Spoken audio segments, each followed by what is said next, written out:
Hi friends, myself Rizwana.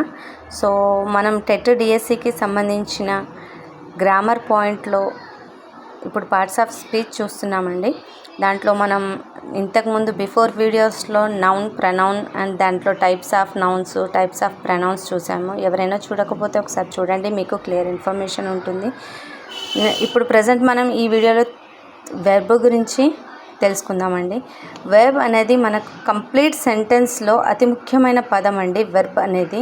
So ఇది ఆ person చేసే యొక్క పరిస్థితిని కానీ లేదా వర్క్ని కానీ మనకు తెలియజేస్తుంది.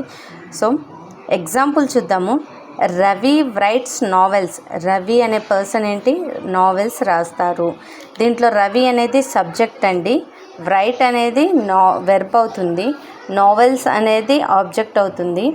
రైట్స్ అని రాశాను, మనకు రైట్స్ రవి అనే పర్సన్.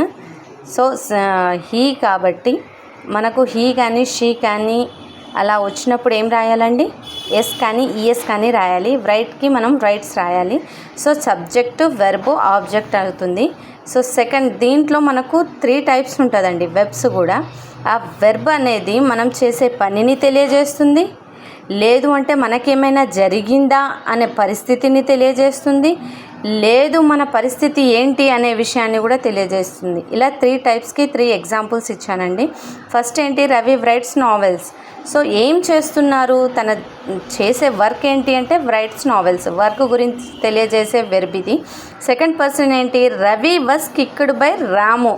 రవి అనే పర్సన్ రాము చేత కిక్ చేయబడ్డాడు అంటే అక్కడ తన పరిస్థితిని కూడా తెలుస్తుందండి. ఏం జరిగింది, తనకి ఏం జరిగింది అనే విషయం తెలుస్తుంది. ఇక్కడ రవి అనేది సబ్జెక్ట్, రాము అనేది ఆబ్జెక్ట్ అండి. వస్ కిక్డ్ అనేది మీకు వెర్బ్ వస్తుంది.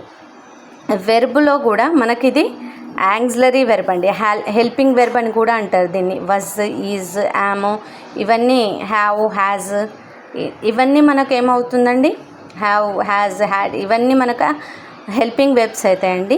సో ఇక్కడ వెర్బ్కి మాత్రం ఈ డి వచ్చిందంటే V2 అండి. సో ఈ V1, V2 వెర్బ్ ఫామ్స్ అన్నీ మనం ఇంకో వీడియో చేసుకుందాము. సో ఇక్కడ వాస్ కిక్డ్ అనేది ఇది హెల్పింగ్ వెర్బ్ లేదా యాంగ్జిలరీ వెర్బ్ అవుతుంది, ఇది మెయిన్ వెర్బ్ అవుతుందండి. థర్డ్ సిచ్యువేషన్ చూడండి. Ramya is happy. రమ్య ఎలా ఉంది, హ్యాపీగా ఉంది అంటే తన ఫీలింగ్స్ ఎలా ఉంది అనే దాన్ని కూడా ఎక్స్ప్లెయిన్ చేస్తుందండి మనకు ఈ వెర్బ్. సో వెర్బ్ వచ్చేసి 2 టైప్స్ ఉంటాయండి. ఫస్ట్ వన్ వచ్చేసి ట్రాన్స్లేటివ్ వెర్బ్ ఉంటుంది, ఇంట్రాన్స్లేటివ్ వెర్బ్. ట్రాన్స్లేటివ్ వెర్బ్ అంటే ఏంటి, ఆబ్జెక్ట్ ఉంది అనుకుంటే అది ట్రాన్స్లేటివ్ వెర్బ్ అవుతుంది, ఆబ్జెక్టు లేకపోతే అది ఇంట్రాన్స్లేటివ్ వెర్బ్ అవుతుంది. ఎగ్జాంపుల్ చూడండి, Ravi writes novels, subject, object 2 ఉన్నాయి కాబట్టి ఇది ట్రాన్స్లేటివ్ వెర్బ్ రైట్స్ అనేది. ఒకవేళ సెంటెన్స్లో ఇంట్రాన్స్లేటివ్ వెర్బ్ అంటే ఆబ్జెక్టు లేని verb. Ravi sings very well. So ఇక్కడ మనకు ఆబ్జెక్టు లేదండి, తను ఎలా సింగ్స్, తను పాడుతున్నాడు వెర్బే, బట్ ఎలా పాడుతున్నాడో ఎక్స్ప్లెయిన్ చేస్తున్నాడు అంతే. సో ఇలా 2 టైప్స్ ఉంటాయండి. కొన్ని ఏంటి అంటే సేమ్ సెంటెన్సెస్ ఉంటాయి, బట్ దాంట్లో మనకు ట్రాన్స్లేటివా లేదా ఇంట్రాన్స్లేటివా అనేది మనం చూసుకొని పెట్టాలి. రవి సింగ్స్ సాంగ్స్, దీంట్లో సింగ్స్ ఏంటి అంటే ట్రాన్స్లేటివ్ వెర్బ్.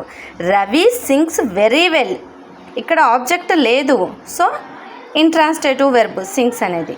ఒకవేళ వీడియో నచ్చినట్లయితే లైక్ చేయండి, మీ ఫ్రెండ్స్ ఎవరైనా ఉంటే షేర్ చేయండి. Thank you.